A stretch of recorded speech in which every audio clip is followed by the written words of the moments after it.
we'll start our session right here. Our second session would be a continuation of the previous session. Akkuma bakka durarraa dhaabne irraa itti fufna. Sessionii kana keessatti gara goolabaa yookaan immoo dubbii cuunfinee achiin duuba immoo marii gaafii fi deebii yoo jiraate goona. Kanaafuu gaggabaabsinee itti fufna. Adduma dhaabanne irraa obbo Zecharias gara onni marii aanu itti hafuuf. Okay. Galatoomii. Agenda sana maffaa kanatti tun darbii fuuldura wanta bareedaa namichi gurraacha Ameerikaanii tokko profeesariin tokko waa inni jedhe tokkotu jira ishee man dubbisee gara sana maffaatti darba. John Henry Clark jedhama. To control the people, you must first control what they think about themselves and how they regard their history and culture. And when your conqueror makes you ashamed of your culture and your history, he needs no prison walls and no chains to hold you. Jedhe. Himooni alagaa attamitti akka inni sammuu namaa jijjiiruu akka inni danda'u kanaaf attamitti kaawuntardii akka inni ta'u irra jiru kun baay'ee gaariitti argisiisa kanaaf ishee xiqqootti bu'uu barbaade. Okay. John Henry Clark jedhama. Nagessani irranii deebi'een dubbisa. To control the people, you must first control what they think about themselves and how they regard their history and culture. And when your conqueror makes you ashamed of your culture and your history, he needs no prison walls and no chains to hold you. Yeah. Egaa gara salamaffaatti deebina. Maal gochuutu nurra jira? Hojiitti kan oolu maal gochuutu nurra jira? Akka sabaatti Oromoon isa jedhu kana gaaffii baay'ee barbaachisaadha. Maal gochuun nurra jira isa jedhu kana ilaaluuf garuu maal keessa jirra isa jedhu kana jalqaba ilaaluu nama barbaachisa. Inni immoo baay'ee diippii gatii ta'ee fi hamma danda'ametti yeroon isin jiru xiqqootti bu'een darbu barbaada. Tokkoffaa amma sanii attamitti dhufe yeroo jennu inni jijjiirame ammaa kuni kan nama hundumtuu hin haalle ijoollee Oromootitti du'ee fide. Garuu ijoolleen Oromootti du'ee fidee dhumaan immoo kan fiixaan baasee warra tiim lammaa warra jedhamuuf kanatu fincilee TPLF ni Maqaleetti gasheeti kan hundumtuu kan dhufe. Kana yeroo godhanii akka warraaqsa gara biraa sanuun beeknutti dhufanii mootummaa kana qabatanii tuun ta'in achuma keessaa warra jirutu jijjiirama kana fidee jechuudha dhumarratti. Kun jechuun egaa namooti kun namoota xiqqaa turan achi keessaati. Jechuun achuma keessaa yeroo isaan ba'anii namootumti paartii isaanii keessa jiraataniyyuu turaniyyuu wanta kana hin beekan turani. Saba Oromoo biratti kan beekamu fakkeenyaaf OPDO'n durii saba Oromoo hidhuudhaan saba Oromoo cunqursuudhaan meeshaa TPLF ta'uudhaan ture hamma ammaatti kan hin dhufe. Amma jijjiirameera gaaffiin guddaan tokko. Amma jijjiirama isa jiru kana dhuguma isaan warra tiim lammaafaa wajjin ta'anii fiixaan baasuu hin danda'u. Namoota meeqa isaan keessaatii kan dhuguma jijjiiramanii wanta kana fiixaan baasuu danda'an ni jedhu gaaffii gara biraadha. Egaa kun maal argisiisa namoota xiqqaadha jechuudha tiimii sana keessaa. Warri gara biraan Oromooni intellectualis haa ta'u Oromoon sabboonooni dur maal gochaati kan isaan turan? Fincilaati kan isaan turan. Ammoo yeroon kun jijjiiramu fincilaati gara deeggarsaatti attamitti tarkaanfachuu danda'u ni jedhu gaaffii gara biraa. Jarreen kuni jarreen tiim lammaas haa ta'u warra mootummaarra jiranii Kanaaf gargaarsa hin barbaachisa moo hin barbaachisu inni jedhu irratti Oromoon akka sirriitti taa'ee itti hojjetee itti yaadee murtiitti hiikuutu irra jira.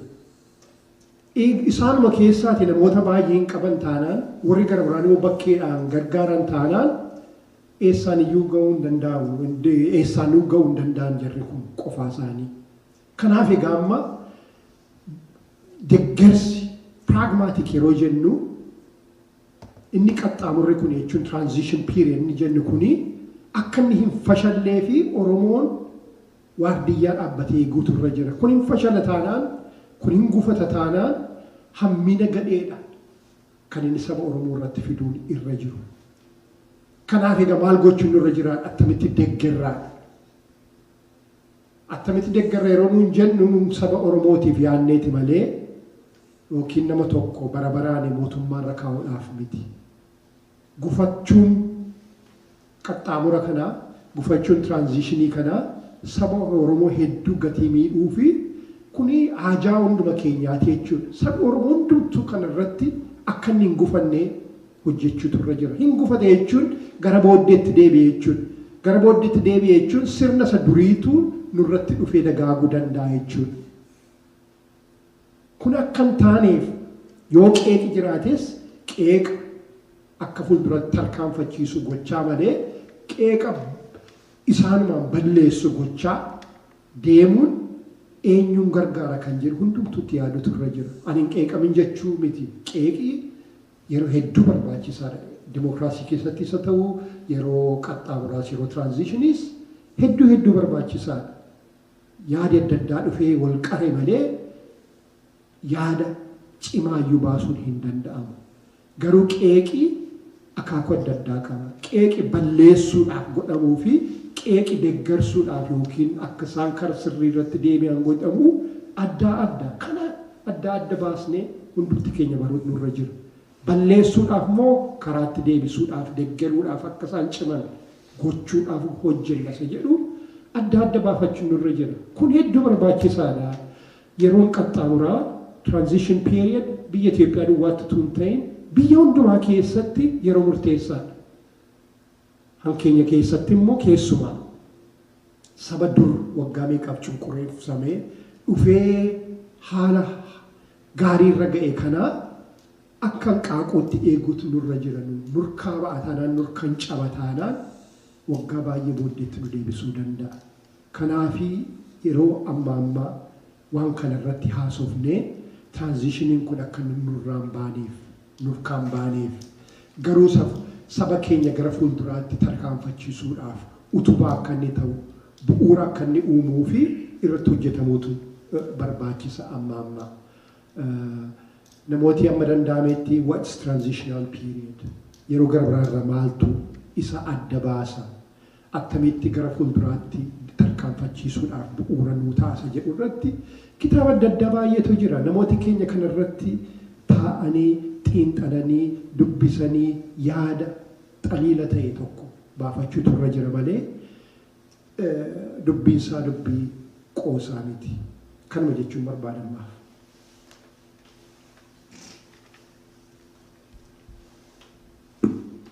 Galatoomii obbo Zecharias.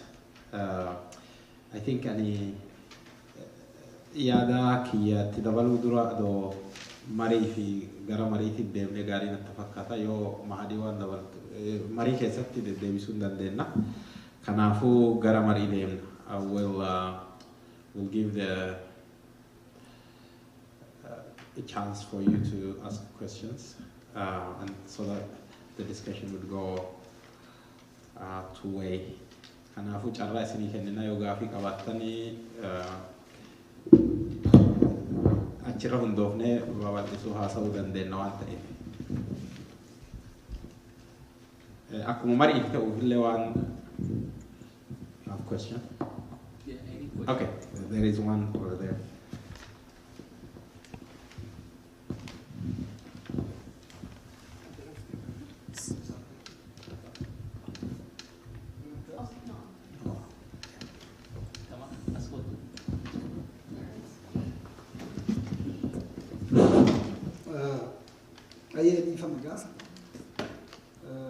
يرضبات ممكن الليل ساعتي سلا يرضبات قبل الليل قاعد تريد في الليل نفول شايلا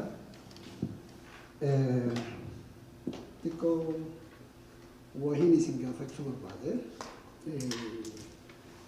ميم ناريتيفين أورومو كبا شو كبا جتني ياتني ميك جتشونا كون تجيغا ناتي جتشونا دورا ليرو هاسومي لداتي كونا جلو دبرونيس نيمالا ناريتيفين أورومو كبا شو كبا جتني اتمنتني في يادني إسا أكابيتي كان جدوني غافت شو بربادا كان برامي سن موضوع ميغا سيتي دي وانا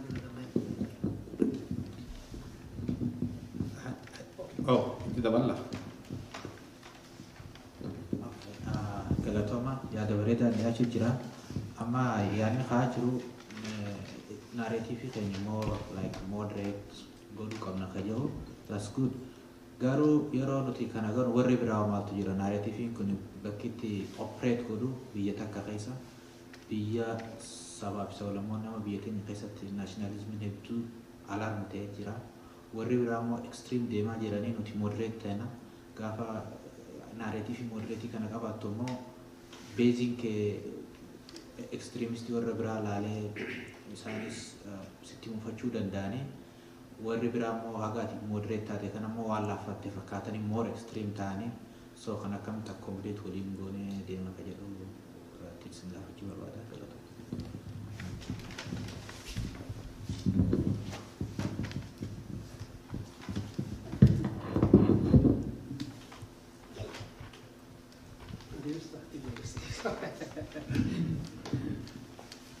Okay.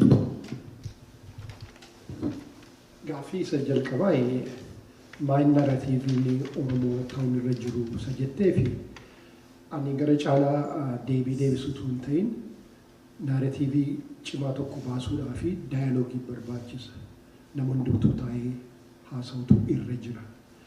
Kana hamma danda'amettanii dhaabota siyaasaa warra poolitikaa biyya jiran ka'a. Maayinni yeroo nama keessa jirru kun jedhamee taa'amee xiinxalamuutu irra jira. Xiinxalaniiruudha amma gaaffiin koo. Anasii deebii kennuutu hin ta'in isaan taa'anii saba Oromootii fi yeroo ammaa kana keessatti maayinni kan barbaachisu kan jedhu irratti haasa'amuutu irra jira. Isaan duwwaatu hin ta'in immoo sabii kanarratti akka inni haasa'u ammaa godhamuutu irra jira. Dimshaashumatti kanan jechuu barbaadu yeroon ammaa kuni yeroo nuuni hin cunqursamne jennee aadannoo adda addaa baasnuuf yeroo himoo baasnutu hin ta'in attamitti biyya gara biraa biyya saboota adda addaa biraa wajjin jiraachuu dandeenya utuu interestii keenya hin gatin attamitti biyya sana keessa saboota adda biraa wajjin jiraachuu dandeenya kan jedhu naannoo sana ta'utu irra jira kan jedhu qaba. Akkan sila jedhee vokaabularii keenya hundumaayyuu jijjiirrachuutu nurra jira. Yeroo qabsoo ittiin mootummaa buusnutu hin ta'in attamitti gara dimokiraasiitti ce'uu dandeenya kan jedhu fa'a. Saboota adda biraa wajjin attamitti jiraachuu dandeenya. Obbolummaa attamitti fiduu dandeenya. Sooroma dagaaguma saba keenyaaf attamitti fiduu dandeenya kan jedhu wanta naannoo akkasii irratti hirkachuutu irra jiraan jedha. Gaaffiin lammaffaa dhuguma kun baay'ee cimaadha. Yeroo baay'ee diinni kee diinatu hin ta'in sabooti gara biraan warratti si falmanii yeroo isaan ekstiriimii deemanii keessumaa sooshaal miidiyaan kanarratti gumaacha guddaa gochaa jira. Dhiiga namaa danfisa wanti saba Oromootiin jedhamaa jiru kun. Kanarraa kaan egaa attamitti aaktii godhanni jedhu isa warra indiviijuwaaliin Oromoo godhanii inni egaa kontiroolii irra hin qabnu garuu isa miti kan nu muuvii gochuun irra jiru. We should be the grown up in the room jedhu warri adii isaanii maaliif akkas akka ta'ani tokkoffaa baruun irra jira. Haalli amma jiraachaa jiru kun sabni Oromoo waliin ta'ee wal cinaa dhaabbatee tarkaanfii fudhachaa jiru kuni hedduu nama rifachiiseera. Isaan tokko immoo maraacheera iyyuu. Isaan yeroo isaan maraatanii nun wajjin maraachuun sirrii miti. Isaanuma keessaa iyyuu warra reasonable ta'an jiru kan jedhus ilaaluun nurra jira. Nuuni yeroo isaan maraatan wajjin maraanna taanaan kun a recipe for civil war. Nuni garuu isa kan counterii godhu narratiiviidha kan fiduun nurra jiru. Attamitti tasgabbeessina. Warra dursi bitaa turre tasgabbeessita waan akkasiin jiru seenaa keessa by the way. Waan haara gatii ta'eef Oromoon kanaaf of eeggachuu turre jira. Kanaaf maltee ta'utu irra jira. Kanaaf hubannoodhaan deemuutu irra jira. Isaan maraatan iyyuu malee kun wanta yeroodhaaf yeroo waan haaraa gatii ta'ee fi wanta isaan maraachee fi nuunis duukaa maraachuun nurra hin jirudha kan hin jedhu. Kana yeroon jedhu garuu haajaa keenya isaa deebinee kenninaa jechuu miti. Hojiidhumaan argisiisaa deemna. Isaaniinis immoo Oromoon fakkeenyaaf mootummaa qabachuu jechuun qofaasaa jechuu koo miti. Badiisa fidan kan jedhu narratiivii isaanii kana kaawuntarii gochuun nurra jira hojiidhaanis. Nun obbolummaadhaaf malee walqixxummaadhaaf malee kan jedhu yaadi akkasii obbolummaan walqixxummaan akka inni dagaagu argisiisuun nurra jira. Hiikamni biyya sana keessatti jiraachuu danda'u multinational biyyi suni federeeshinii malee hiikaan akka hin taane argisiisuun nurra jira. Kana isaanii maraachuu danda'a yerootiif waan isaan yaadne gatii ta'eef garuu qalbiitiin keessumaa ijoollee isaanii warra ol ka'ii wal jalaa ka'aa jiran kana gara kanatti fiduu wanta hin dandeenyeef hin jiru. Amma cimaa fakkaata wanta danda'amu fakkaatu. Yaadichi yaada dhugaadha taanaan wanta nu irratti hundeeffamu. Yaada walqixxummaadha taanaan yaada obbolummaadha taanaan isaanuma keessaa iyyuu namoota gara keenyatti fiduu hin dandeenya kan jedhudha. Dubbii isaa dubbii qoosaa miti salphaa miti irratti hojjennaan amma nun cimina irratti hojjenna taanaan saba gara biraa hin jibbinu taanaan saboota warra gara biraa warra kibbaa fakkeenyaaf ofitti nawwanna taanaan qalbiitiin yaadi kun yaada mo'ataa akka inni ta'an shakkiin qabu. Yeroon jedhu garuu qoosaa miti keessumaa yeroo jalqabaa kana namoota maraacheera wanti ta'aa jiru kun.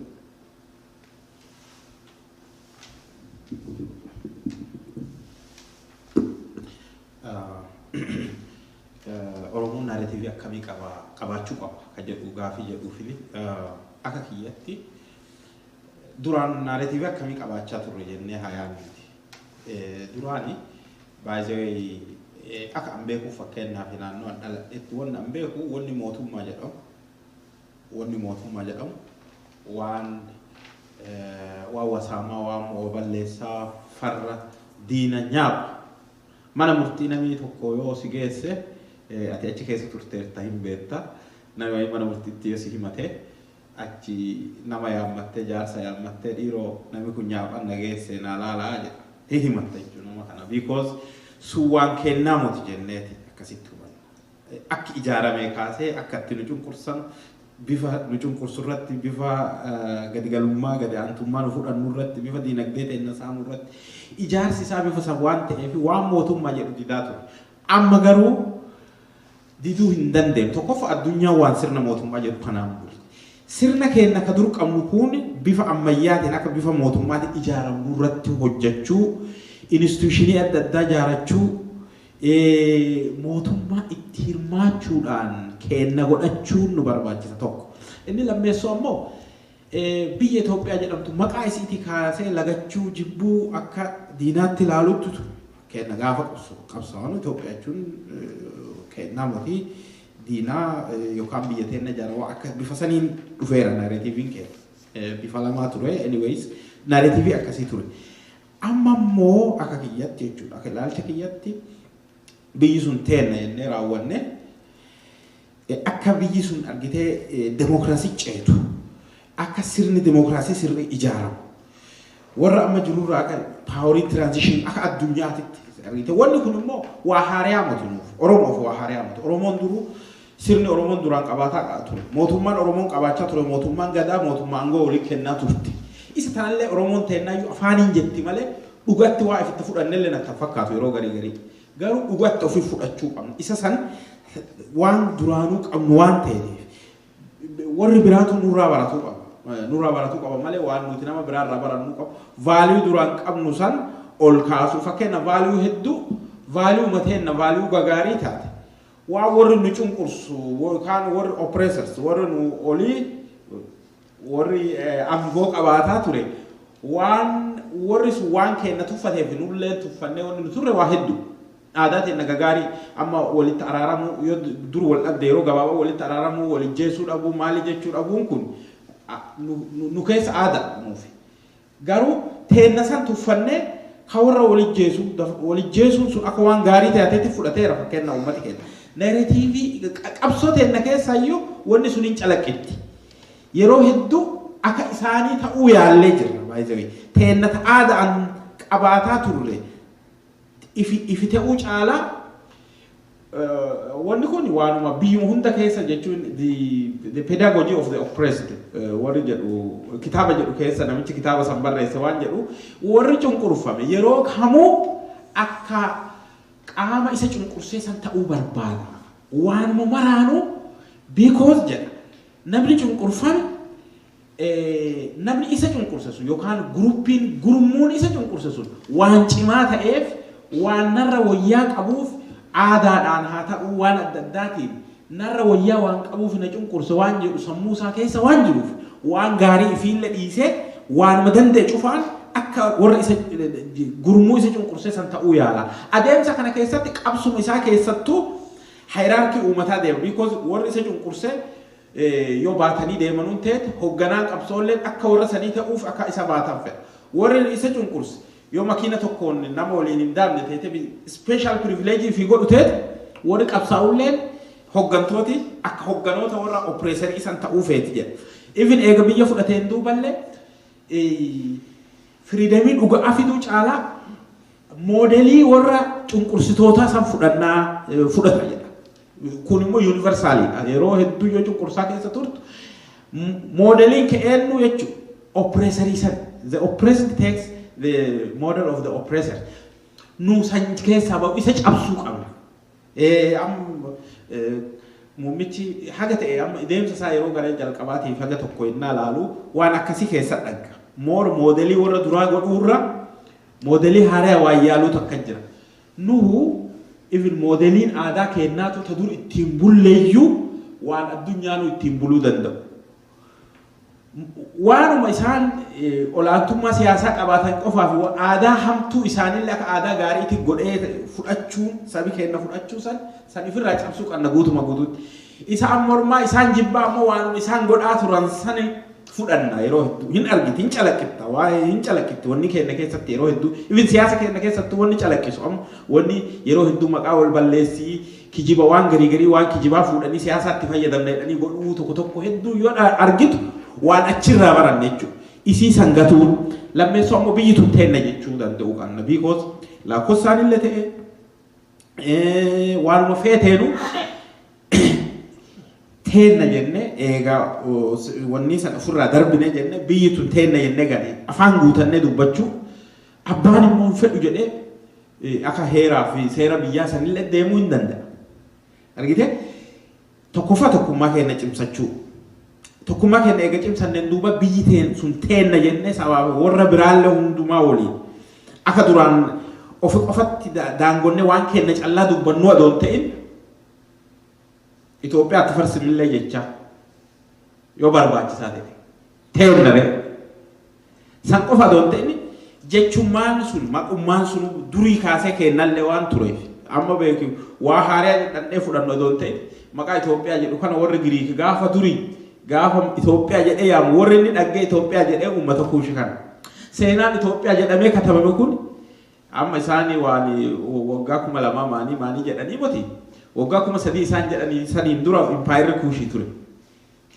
empire Itoophiyaa warri Itoophiyaa jedhamee yaamu empire kuushii san isa kanallee akka dansa incorporate godhu seenaa kennallee seenaa bara cunqursaa waggaa 150 tan qofa haasa'u adoon ta'in achiin dura maaltu ture achiin dura hoo gaafa warri godaanee Yemen irraa dhufee amma nu seematiki jedhu naannoo gaafa Afrikaa san hin galin hin dura uummati kun achuma ture biyya san irra ture. Isa kana bifa gaariidhaan agartee wanni goone teenna jennee raawwanne achirraa immoo gara demokiraasiititti gara walqixxummaatitti gara agartee bilisummaa hundinuu sababii biyya sanii keessa hunda bilisummaan jedhu gara badhaadhina diinagdee namni akka hojii seenu ofitti amanamummaan agartee tokkummaa fi eegatee ofitti amanamummaa akka san kenna deemu narratiiviin teenna bifa sanii ijaaramuu qabdii ka jedhu yaada. Waan jara biraa atiink obbo Zecharias jedhee jira waan ta'eef warra maraati faana maraatu adoon ta'in waan warri jedhu kaawunteri godhu kunuu amma maali waanuma siin jedhe san isaanii vaaliyuu kennuurraa dhufa yoo isaan wa dubbatan iyyuun yoo walaloo tokko jecha tokko isaan jedhan wanni jedhuun kun hunduu maalirraa dhufa ol fuudhanii ilaaluurraa dhufa malee yoo tuffattu teete wanni ati waccuu fi faana wanni jette nama maraate faana maraatu waan dubbiin geenne ka isaan dubbatan dubbii goona jechuudha sun ta'uu hin qabdu jechuu barbaada gara Mahadii dabarsa.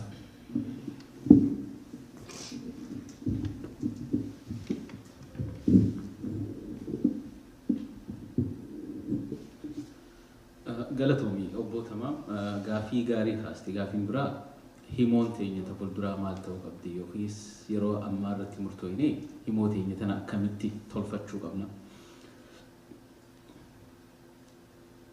Riyaalitii jechuun dhugoomsa tokko jira. Dhugoomsi kuni bikki ati jirtu, jiruun ati jiraattu, eenyummaan ati qabdu, falaasamni jiruudhaaf yookiis jiruma tanaahuu ija akkamiitiin laalta hegeree kee murteessa. Jiruu kee murteessa, maqaa kee murteessa, ollaa kee murteessa, waa hunda murteessa. Dhugoomsi ati keessa jirtu kun jechuudha. Kanaaf jecha isaan lamaan waan isaan lamaan kaasan kan irratti hin deebi'u. Seenaa irraa hees waan adda addaati irraa simanii jiran. Ammoo karaa laafaatiin ibsuudhaan barbaada. Jarri faranjiidha waan biraand jedhaniin tokkotu jira. Amma hogguu sirna election isaanii yookiin sirna filannoo isaanii hogguu laaltu. Uummata isaan gargaarutu jira. Uummata hedduu expertii ta'e. Marketing, integrated marketing communication jedhaniini warra degree mastersiidhaan PhDdhaan barateetu jira. Akka uummattu yaaduma kanaa dhaadheessan. Dhaadheessuu jechuun commercialize godhuu jechuudha. Amma fakkeenya yoo fudhattee tamaam namni jaamu kuni maquma isaa beeyna malee bifuma isaa agarra malee waan inni uffatu beeyna malee waan inni yaadu karaan inni itti yaadu namanni jaalatamoo ni jibba namaan ni jaalatamoo ni bima wanni beeynu jiru. Duuba jarri kuni warreen integrated marketing communication keessa warri barate irreetuun hogguu uummata filannoodhaaf qophaa'u kana qaadhimtoota kana hogguu gargaaruu barbaadan isaanuma kana fuudhaniiti gara uummanni isaan jaalatutti gara uummanni isaan fudhatutti gara uummanni akkuma ifitti isaan gara laalutti bifuma isaanii kana jijjiiran jechuudha. Namni siyaasaa Oromoo gaggeessu namni Oromoof hin quuqamu jedhu dura biraandii akkamiitiin Oromoodhaaf uumaa. Biraandii jechuun uummanni amma reefu siin jee beeytoonni reefu amma siin jee kun warra marketing integrated marketing communication warri dalagu kun maal jedha. Brand meeshaan takka mallattoo daldalaa qabdiini. Mallattoo daldalaa saniititu hiree meeshaa sanii murteessaa. Namni isii san bifa isii san laalee itti gammadee bituu mala. Yoo bifa isii san jibbe immoo hin bitu. Keessa banuu dhiisi waan takka godhuu dhiisi. Haaluma isiin itti dhihaattee sanuu baruudhaaf jechuudha. Kanaaf jecha akka Oromootti what is our political brand? What is our social brand? What is our economic brand? Mallattoon siyaasaa teenya akkam? Mallattoon hawaasummaa akkam? Mallattoon diinagdeedhaa akkam? Jennee itti yaaduu qaba. Mariin reefuu Zecharias kaasisan. Oromoon kunu siyaasaan paartiileen Oromoo siyaasaa yookiis ilaalchi Oromoo kunu akkamitti hawaasa keessatti dhaadheeffamuu qaba. Akkamitti hawaasa keessatti mul'achuu qaba. Kana ani Ani amma wannummaa naareeshin jedhan kana yoo haqa barbaadde yeroo ammaa tana keessatti hedduu na yaachisiisu. Maaliif na yaachisifne seeta?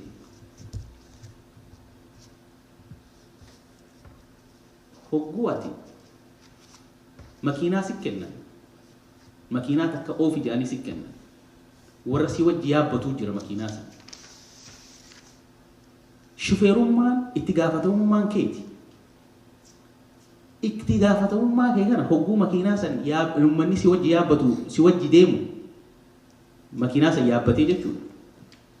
Karaa malee yoo deemteen itti gaafatamummaa keetii fi kasaaniitis atiif fudhata.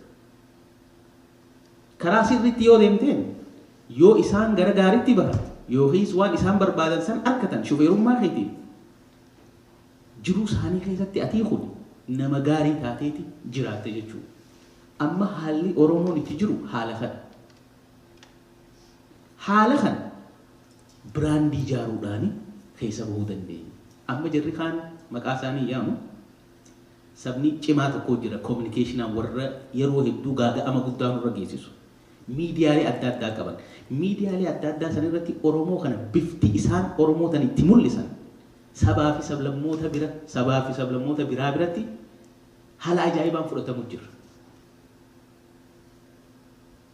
Kana hoo akkamii jijjiirraa miidiyaan keenya akkamii dalaguu qaba wannummaan sooshaal miidiyaa irratti maxxansinu kun ummata gargaara jennee yeroo tokko miiluma keenya qawweedhaan dho'e akka nutummaanuu fiinee bikka takka hin geenye.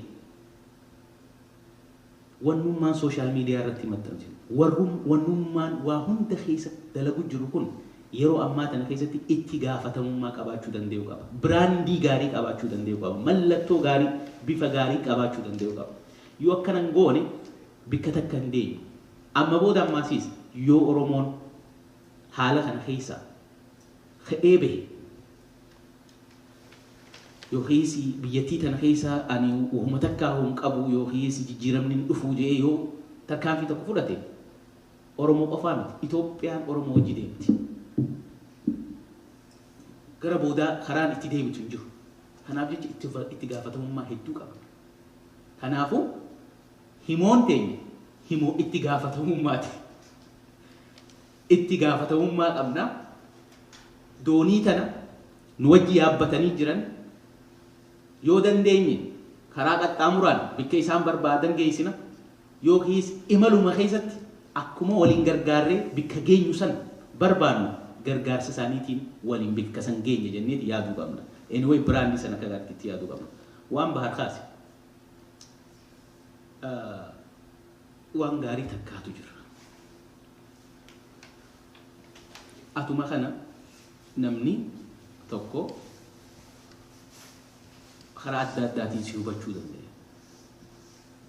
Yookiis gaaromina kee kanaa warqeeti yookiis diskoorsii political diskoorsii ati dubbattu yookiin afaan mi'eeffachuu kana yookiis yaada gaggaarii ati sammuu keetirraa baaftee namatti himtu kana namni karaa adda addaatiin fudhata. As keessatti immoo siyaasaan tullaal gabaa guddoo namuu daldalataa hogguu ati gaariin taha jettee gareen kaan hammaachuu jalqabe gaaromina keetiitu karaa si baasa malee hammeenyi namticha sanirraa bartu bikka sin geessu maaliif si keessa gaarominaa jira gaa qaruuraan aannaniin guuttamtee fi qaruuraan farshoodhaan guuttamte qaruurummaadhaaf qaruura yookiis baatil akka uummanni faranjii jiru bootal jedhaniin daayalektii uummata Biriitishii qaruuraan lamaan sana qaruurummaadhaaf qaruura waan isaan baatan moo hedduu murteessaa ka aannan baatee fi ka farsoo baate wal qixaa miti dhandhamni isaaniitu addaatti nu hundinuu ilmaan namaati jechuudha bifa tokko qaba ilaalcha keenyaatu ilaalcha farsootii fi ilaalcha aannanii nu godha farsoon yoo aannanii wajji wal makame akkam ta'a yookiis aannan kee farsoo wajji wal makame akkam ta'a kanaafuu karaan nu baasu already humna hawaasaa ni qabna humna dinagdee ni qabna. Amma yaadaan caaluudhaatu nurraa eegama. Yaadaan caalu dinagdee irratti especially dargaggeessa amma biyya san keessa jiru gara Amaaraatiin ilaali, Oromootiin, Somaaliis namuu hundinuu ekspertii hiriiraa ta'ee jira. Atummaa waan takkaatu badee namuu haraaba. Dargaggeessa kana akkamitti dalagaa isaaf ba'a? Akkamitti akka jiruusaa jijjiiru goona? Akkamitti biyya san irratti jiraatee horee gammachuudhaan jiraachuu dandeenya? Biyya saniifillee wabii ta'uu dandeenya jennee yaaduu qabna. Kana karaan nu baasu. Karaa biraan qaba. Akkana jechuun maal jechuudha? Tarsiimoon kamillee gaafa balaatii fi gaafa nagayaa qabdiin waa hundaafuu rafuu qabna jechuudha miti. Tarsiimoo nagayaatis tarsiimoo balaatiis harkaa qabaachuun hedduu barbaachisaadha. Galatoomaa.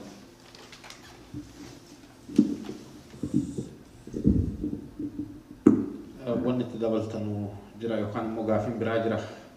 Any other question? Okay.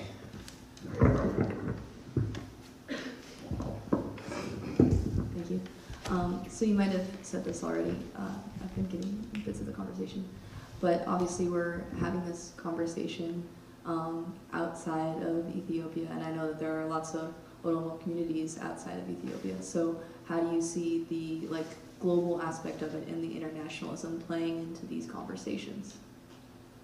I'll elaborate that. Yeah, just like I'm curious about the interaction between communities that are outside of the current political climate and then what they're bringing into that space, like new concepts, new ideas, how that's interacting and how that's meshing inside Ethiopia itself. I'm going to start it and then you guys will say more about on this point. So on my part, what I see is that now we have people in every country. Our people were persecuted as a result of past repression in Ethiopia, and so, for example, Minnesota, we have the largest Oromo community in U.S., even in the world. Maybe 30 to 40,000 Oromos live in Minnesota, and I can't tell the number in U.S., but we have a large number of diaspora. So, and this diaspora, the role of diaspora in Ethiopian politics is huge because the diaspora finance the political organizations. Mostly in the past, the money of diaspora doesn't go to the development issues. We funded opposition political groups. We funded rebel groups. We again, because in Ethiopia, even media is controlled by government, we become a voice to the people, to the opposition. Sometimes we lobby legislatives. For example, HR, is it 431 or 432, was one of the House resolution for which the Ethiopian diaspora, including the Oromo, lobbied for, which was called supporting human rights in Ethiopia. So that has a lot of impact because US is the biggest donor and also alliance. They have alliance with Ethiopia because Ethiopia also send armies to different countries as a peacekeeping mission. So in advocacy and in this legislative advocacy, media advocacy, as well as financial contribution, the role of diaspora is huge. And also still, that's what we even here trying to do. We are imparting the experience we got from US politics, how people can really live together while with differing opinions, with contradicting political opinions.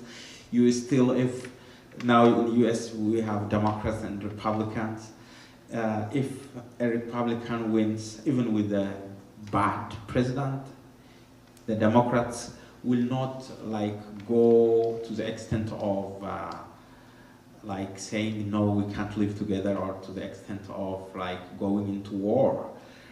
You tolerate, you wait for 5 years, and then again you try vote, and but still the ideas fight, but you don't physically fight, or you don't become violent.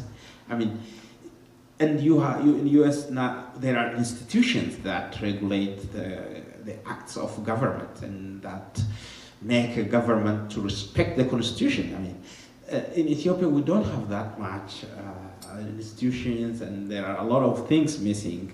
Ethiopia is under, even nation building processes is still on. So that is, we're sharing this experience. That's what we're playing here, and the voice of the diaspora is still, the impact is large. That is what I can say, and others can add on this. Yeah, I agree that the role that the Ethiopian diaspora played in Ethiopian politics was extremely important, and especially during the last 28 years, when there was no freedom of speech and when there was a severe human rights violation. The diaspora almost became a mouthpiece of what was happening back in Ethiopia. And I think it's through the diaspora Ethiopians that the international community started to understand what was happening in Ethiopia. And so in that regard, the role was huge. And as Nagessa said also, in terms of raising money also for the opposition groups and supporting them was also very important. But currently, I think the role that the diaspora has in Ethiopia is diminished, and it should be also, because politics is no longer externalized. What's happening back in Ethiopia is the people have started to take their own actions, and there is a better freedom of speech currently, and because of all those changes, politics is happening back in the country, and as a result of that, the role that the diaspora plays is minimal compared to the past. In fact, the diaspora have started to play a very negative role. Sometimes the politics in diaspora is more detached, sometimes unrealistic, and sometimes also extremist. In that regard, it started to play a very negative role.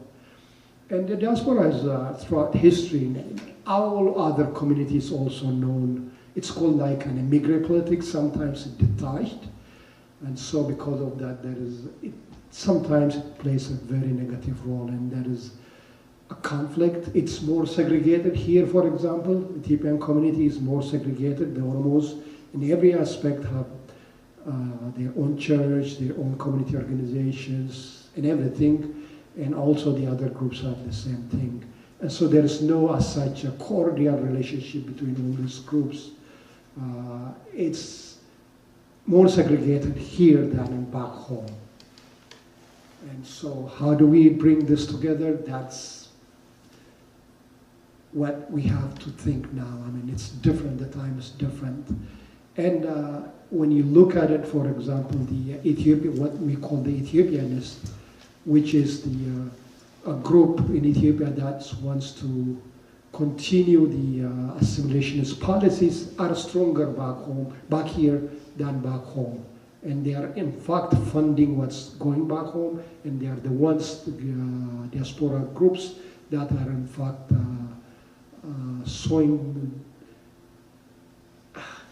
creating a more problem there than resolving it. Even though they live here and they see here, they haven't changed, many of them. There are still supremacist ideas that are more prevalent here than back home.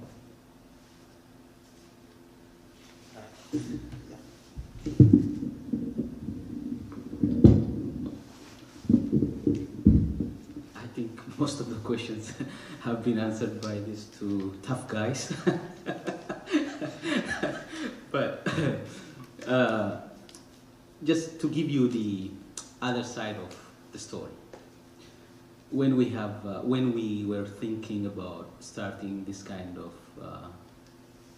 social dialogue, like today's topic,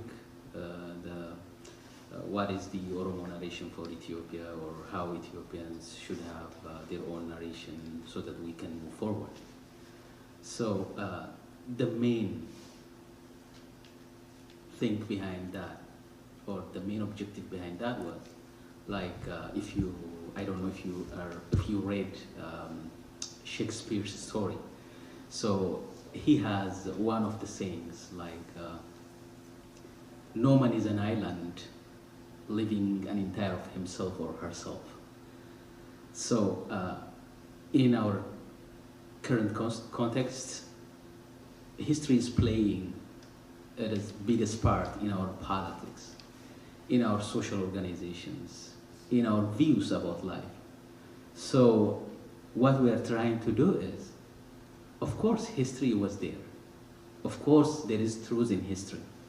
But what if we try that? Belongingness, coming together, having differences within diversity. We can have differences within diversity, but that difference cannot be harmful to our diversity or to our future. So we are trying to create that kind of dialogue among ourselves, because Zecharias, from his experience, he has his own life experience. I do, and Nagessa has too.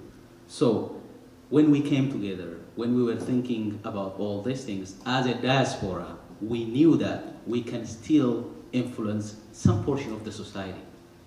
We cannot influence everybody. Even from our today's discussion, a lot of people or some of strong groups may not be happy because we are not reflecting, or we are not saying whatever they want to say. So the culture of being in America has given us the other taste, like living together while you have differences, still talking to each other while you have different perspectives. So that's what we are doing now.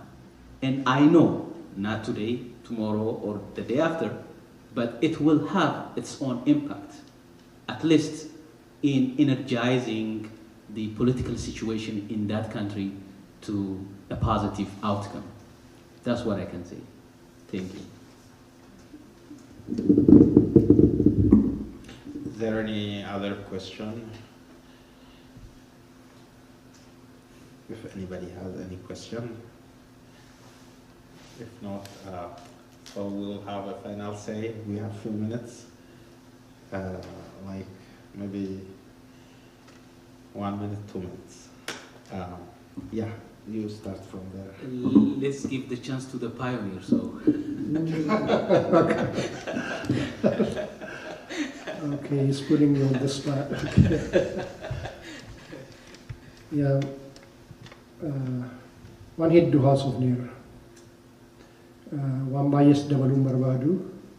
Yeroon amma keessa jirru kuni yeroo hedduu yeroo baay'ee murteessaadha. Kanaaf wanta hojjennu hundumaa yaannee hojjechuutu nurra jira. Mareedhaan hojjechuutu nurra jira. Akkasuma jedhee yeroo jijjiirama kanaa wanta salphaatu nu jalaa balleessuu danda'a. Jijjiiramni akkasii seenaa keessatti yeroo baay'ee hin dhufu. Nama harkaa buunaan garuu deebi'ee dhufuunsaa rakkisaadha. Kanaaf hamma danda'ametti namni wanta ta'aa jiru kanaaf qoricha qofaasaa qabu hin jiru, yookiin deebii qofaasaa qabu hin jiru. Kun hundumtuu yeroo rakkisaa gatii ta'eef namni hundumtuu walitti dhufee yaada isaa wal jijjiiree fala barbaadutu irra jira. Warri kanaan dura wal mufachaa turan walitti dhufuutu irra jira. Waa isaa walitti dhufaniif immoo dubbii amma jiru kanatu dubbii cimaa gatii ta'eef, dubbii oromummaa gatii ta'eef, dubbiin oromummaa kun immoo abbaa fedherra caala, dhaaba fedherra caala. nun kan qabsoofneef sabii Oromoo kan qabsaa'eef nama tokko lama duwwaatu hin ta'in yookiin waa'ee dhaabaatu hin ta'in cunqursaa fi gadadoo waggaa baay'eedhaaf isarra ture ofirraa buusee mootummaa mataa isaatiittiin ijoollee isaa saba isaa gara badhaadhinaatti geessuudhaaf salphinatu nurra ga'a yoo kana of harkaa baasna ta'e. Kanaaf dubbiin isaa jabbii cimaa ta'uu isaa hubannee critical isa jedhan ta'uu isaa hubannee hundumti sabi Oromoo wajjin ta'ee fala barbaadutu irra jiran jedha. Kana bakkee filmaati hin jiru. Walitti dhufamuutu irra jira. Haasa'amuutu irra jira. Kanumaan jechuu barbaada. Obbo Zecharias xumura gaarii kanneen jira. Ani waanuma lamaan jechuu barbaada. Ka duraa mul'ata gaarii haa qabnu yookiis haa qabaannu yookiis yaada gaarii sammuu keenya keessatti uumuu haa eegallu waanuma gaarii kanamee haa yaannu. Maaliif hireen teenya ilaalchi keenya irratti yeroo hedduu murtooyti. Wanni alaa kaalarraa dhufu humnaan yookiis tarsiimoo adda addaatiin ofirraa deebisuu dandeessa. Amma wanni sammuu kee keessa deemu yookiis wanni sammuu kee keessa yaaddu hiree kee murteessa. Yaada gaarii qabaattee yookiis hin qabaanneef jechuudha. Kan biraallee abjuu gaarii haa qabaannu. Amma eegalli xiqqishoo nama rakkisu keessa jirra. Ammoo rakkina kana keessa ni baana. Rakkina kana mooneeti keessaa baana. Yookiis moohamuu qabnu jennee yaaduu danda'uu qabna. Galatooma Rabbi nu haa gargaaru ka fuulduraatillee Rabbumaa beekaayyee galatooma. Silamaan horaa bulaa ulfaadha wayyummaa ani akka xumuraatti wanna hin jedhu fedhu gaafii tokko yoo kana Facebook irra gaafadhee ture. Gaafiin sun diinni keenya eenyu ka jedhu. Diinni keenya irra caalaa numa yoo jedhu yaada keenya yaada bilchaataa yoo hin qabaatin yaaduma keenyatti nu kuffisa yaaduma keenyatti ol nu baasa. Yaadi immoo ka bilchaatu tokko nama beekurraa barachuudhaan muuxannoo warra biraa fudhachuudhaan waan biyyaa yoo ta'e biyyoota biraa maal keessa turanii biyyoonni biraa yeroo ce'umsaa keessa maalti isaan qunname warri milkaa'an akkamiin milkaa'anii warri milkaa'uu dhaban akkamiin milkaa'uu dhaban jennee ilaaluu danda'u.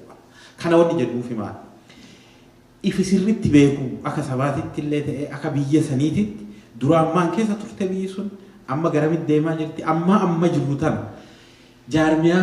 jaarmiyaalee siivikii meeqa qabna ka waan gaarii hojjetu jaarmiyaalee siyaasaa meeqa qabna jabaachuu kana hunda dhagartee jibbaa fi jaalala qofaa miti yookaan immoo immooshinii qofaan akkana jedhanii namni keenya amma jechi tokko jedhame jedhee iyyee maraata ebel waliin fotoo ka'e jedhanii rabshaan lafa bu'u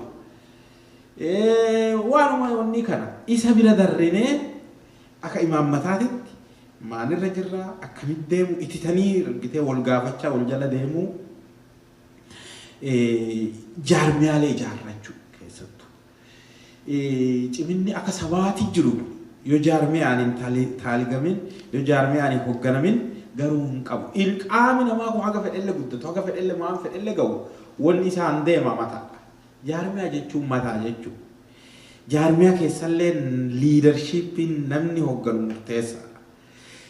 Akka dhuunfaa tokkotti wanni jedhanii garuu hin deeman.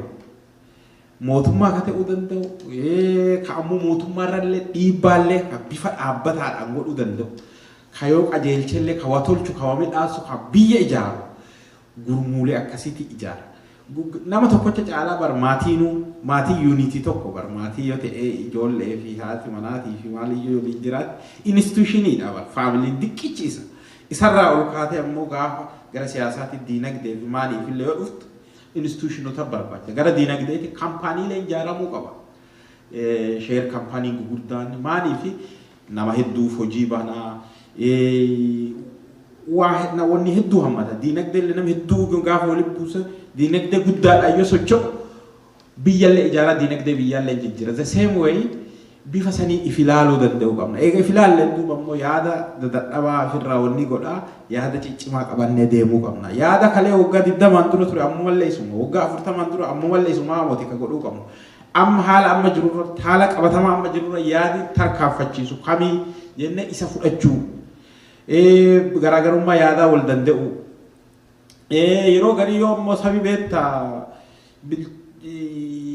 ilaalchi sababa warra angoorra jirullee hin dhiiba. Isaanuma siyaasa sirrii taphataa jiran dhiibnee karaarraallee qabne deebinee walirra ufumaa rakkifnee walillee rakkisuu dandeenya. Warra amma wanni irra jiru kana irraa dabarsinee kabakka buufattu kan qophaayin warri dhibiilleen biyya san keessa haala amma jiru dhufee qabatee urgigee jechuun dandeenyu garuu fixaatiif wal fixaatii hamtuu keessa galuu wal galchuun jiraachuu waan danda'uuf tasgabbii itti ta'anii wal gaafatanii wal mari'ataan deemuun barbaachisaa bifa sadiin itti adeemnu marii tan ammoo nu yeroo akkana kana yeroo mara qabna sa'a 10 irraa kaasee torbaan har'aa the advocates for human rights warri jedhamu warri kanaan dura mirga keessattuu mirga dhala namaatiif falmatu hedduu kenna biyya kanatti abukaatoo ta'ee akka mirga jiraachuu biyya kanatti akka argannu abukaatoo nu dhaabaa ture akkasuma immoo dhimma Oromootiif Itoophiyaa qabatanii United Nation irratti dhiyeeffachaa turan Universal Periodic Review ka jedhamu waggaa 5 dhiyeessaa turan san qofa donte dhimmoota adda addaa irratti mirga namoomaarra waan jiru sadarkaa United Nation kafalmaa turan bara kanallee isaan waliin deemee ture anu Universal Periodic Review bara kanaatiif lobbii godhuuf dursinee dhandhee turre achirrallee Septemberii dabre kana keessa wanni faayilii galee jira isarratti mootummaa Itoophiyaa deebii kennee jira waan gaafatanii jira hagam deebii mootummaa Itoophiyaa Septemberii keessa deebii kennee jira maalirra ga'een waan jedhu asitti dhufanii nu ibsu torbaan har'a hedduun keessan hirmaadha warri immoo qaamaan dhufuu hin dandeenye laayivii irratti akka hirmaattan kan akka beeksisaatti hojjanna gara biraatiin immoo qabxii dhumaa irraa tuquu fedhu the advocates for human rights badhaasa wayitii fi kaadhimeetiin jira jaarmiyaan tokko ka badhaasa kennu wayii irratti waan isaan saba kanaa hojjetaa turan tuqee akka dhuunfaalletti kaadhimee jira. Vootiin isaa boru namni hedduun Facebook irratti akka waan an badhaafamuutti fakkaatee wanni jedhaa ture anaamuti ka badhaafamu anattu jara kaadhime isaan kanaan dura na kaadhimanii beekanii garuu akka nama dhuunfaatti kaadhimuu dandeetta jaarmiyaan tokko jaarmiyaa cimaadha jaarmiyaa saba kan hojjetee jiru haa badhaafamu jedhanii foormii barbaachisu guutee kaadhimamanii jiranii boru tekistiidhaan vootiin godhama wanni isaa Facebook irratti maxxansina especially nama USA keessa jiru tekstii godhuudhaan jaarmiyaa sanii akka badhaafamuu fi nu gargaara jechuu feena hangama kiyyaan fixadhee jira wanni jedhayyoon jiraatin sagantaa kenna asumarratti goolamna fidhee jirra bakka kana East Side Freedom Library jedhama bakki kuni St. Paul keessa jira. Oh, okay. Yeah, finally we say thank you very much East Side Freedom Library for hosting us. It is a very great opportunity and we really thank you very much. We're very grateful. You're welcome. Yes, thank you so much. And I announced our next week meeting with the Advocates for Human Rights. So therefore we can have an event page or whatever. We have the title for it. So that's it. We are done here for today. Thank you very much for attending and all of you.